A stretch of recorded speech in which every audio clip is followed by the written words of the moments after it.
You know all the reasons to exercise. You can list them: heart health, mental clarity, mood, energy, sleep, confidence, longevity. You've read the research, you've heard the arguments, and knowing all of them has not made you as consistent as you'd like.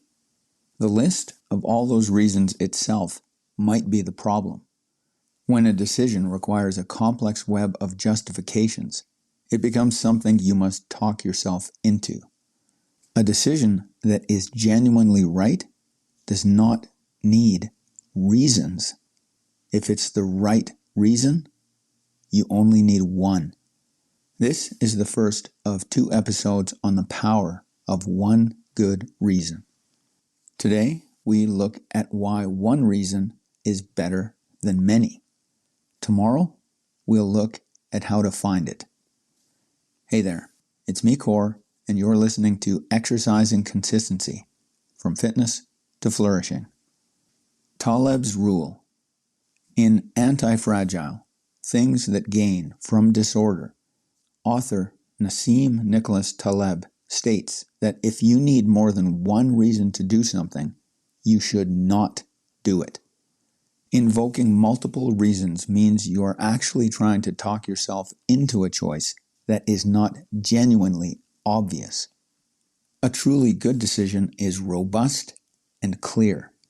It doesn't need a long list of pros over cons to justify itself. When you list 2, 3, or 4 reasons, your brain is working hard to override something. One strong reason is enough. If the choice is right, a single, powerful, and compelling reason will suffice. Everything else is rationalization. Self-perception and the discounting principle. Daryl Bem's self-perception theory states that people look at their own behavior to deduce why they are doing something. When you give yourself multiple reasons for an action, your brain triggers a psychological mechanism called the discounting principle. If you have one strong reason to exercise, your brain attributes full motivation to that reason. If you add 3 more minor reasons, the brain splits the credit. It begins to doubt the core reason. It's as if it's asking, if I truly valued this, why am I listing all these secondary justifications? The conviction weakens. The one necessary reason gets diluted by the presence of the others. The over-justification effect.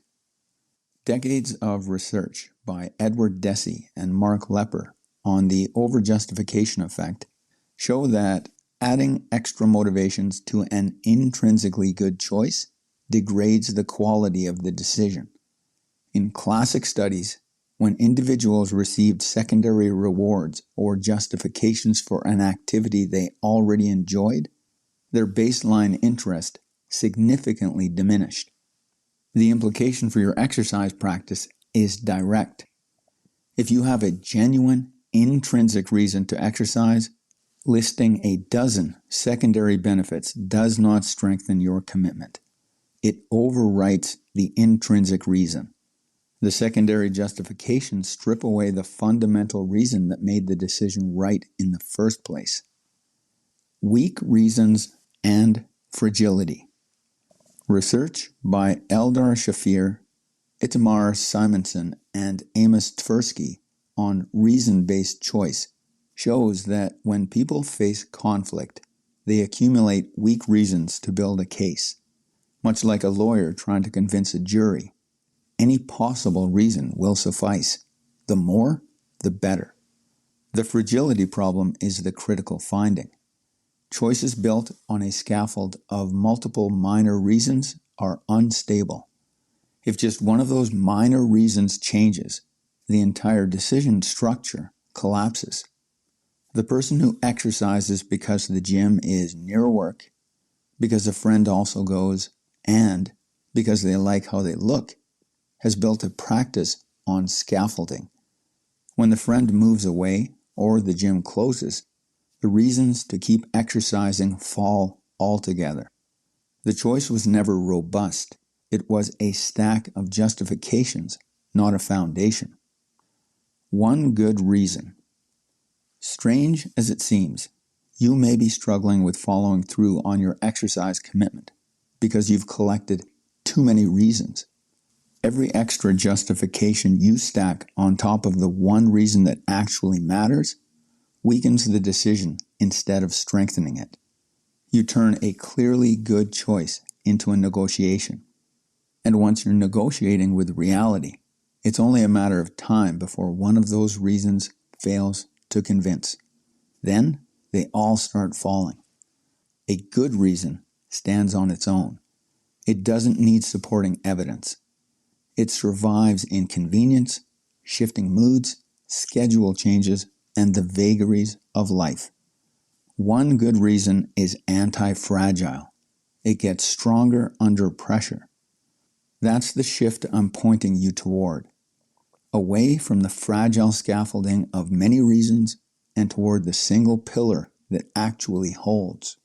Because once you find that one reason, the one that remains true whatever the circumstances, the choice to be consistent becomes just as simple and obvious. Tomorrow, you'll get a simple framework to identify your reason. Then you'll have one that doesn't break, bend, or dilute, making your follow-through inevitable. To become the person who follows through on their most important goals, go to exercisingconsistency.com and join the Act Score Challenge. That's it for today. Catch you next time.